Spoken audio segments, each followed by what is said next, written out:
From the outside, a Korean apartment complex looks like a paradise. Each unit uses a modern design that's sleek and practical. Community centers have a variety of amenities, including a fitness center, a golf practice range, a swimming pool and a spa, a cafe, and even a daycare center. Add landscaping that looks like a resort plus a smart home system that lets you remotely control your AC and heating from your phone, and you can see why people want to live there. But once you actually start living in one, you see the dark side. The K-drama The Apartment Job highlights a lot of this, so I'm going to use it to walk you through the real conflicts that happen inside Korean apartment complexes. I'll explain what causes these problems, and by the end, I think you'll understand why Koreans have such a complicated feelings about their apartments. First, we gotta talk about 층간소음, or interfloor noise. It's the single most common source of conflict in Korean apartment living. In episode 3, the family tells their little boy to stop running because they'll be noisy for the family downstairs, and they mention the downstairs neighbors have an older kid who needs to study, so they have to be extra careful. You might wonder why they're being so careful when the boy isn't even running that hard, but this reaction is completely normal in Korea. The biggest cause of interfloor noise is the cost-cutting practices by construction companies and a government that looks the other way. Korean apartments are built with load-bearing walls instead of separate support columns, so the sound and vibration travel straight through the floor slab to the unit below. That means even a normal walking sound gets amplified into what sounds like a loud noise from downstairs. It's hard to find another developed country that builds this way. Most countries use a frame structure instead, with columns and beams as main support. Now, there is a law requiring apartment floor structure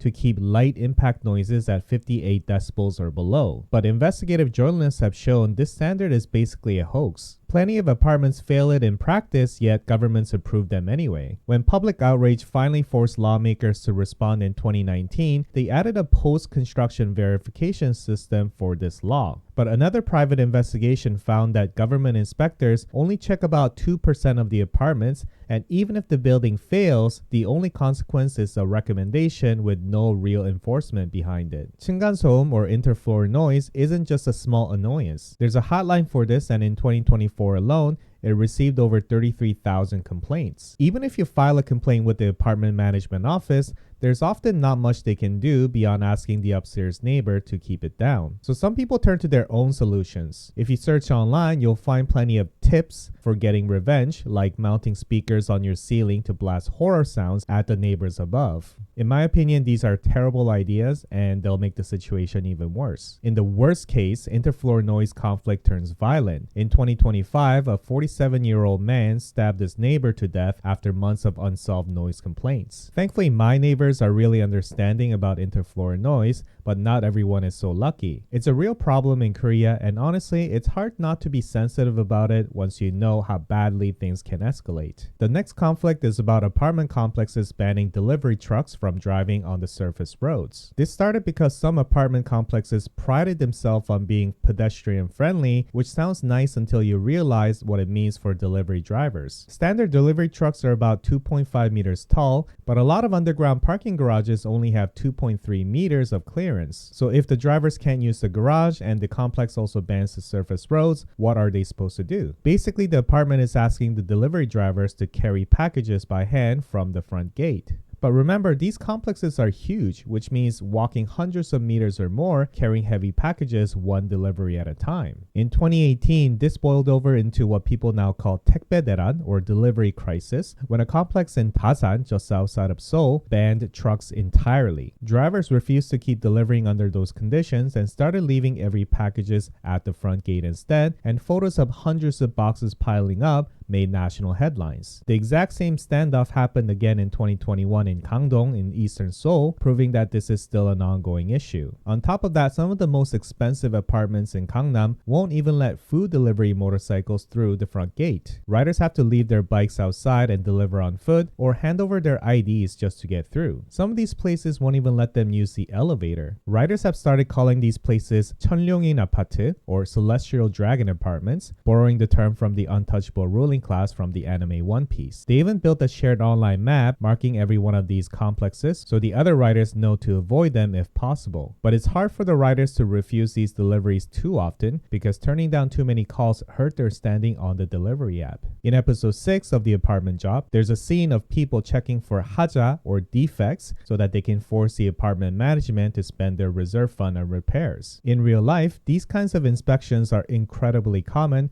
especially with newly built apartments. The apartment defect problems in Korea are getting out of hand, and there are several reasons why. Most construction sites run on layers of subcontracting. The main developer hands work down to a subcontractor, who hands part of it down again and again, until quality control becomes nearly impossible to track. On top of that, developers are constantly pressuring their workers to hit the deadlines, even if it means sacrificing quality. The reason for that is residents of these new apartments only pay part of the price up front, with the rest due on move-in day. That gives developers a strong incentive to declare the building finished on schedule, no matter its actual condition. Move-in day is when the bulk of the cash comes in, and developers need that money to start their next project. Their mindset is it's more cost efficient to do a rush job and finish on time and fix the problems later. This leads to new apartments that look nice from the outside, but actually has terrible defects. Take Songdo in Incheon, where a newly built apartment building had over 57,000 defect complaints filed by residents, everything from unfinished wallpaper to broken tiles. Then in August, an outdoor terrace of a second floor physically collapsed and fell to the ground. Luckily, nobody got hurt, but it pushed the residents to demand a full structural inspection of the entire complex. But the worst case occurred in 2023 when an underground parking garage collapsed at a new apartment complex in Keumdan, another town in Incheon. When investigators looked into it, they found that 19 out of the 32 support columns in the structure were missing the rebar needed to support the underground parking lot. They also found that the concrete didn't meet the required density and strength, raising suspicion that it was watered down. The developer, GS Construction, was hit with a 8-month business suspension and ended up demolishing the entire complex and rebuilding it from scratch at a cost that wiped out nearly $1 trillion in market value. This is such a common issue that an entire industry now exists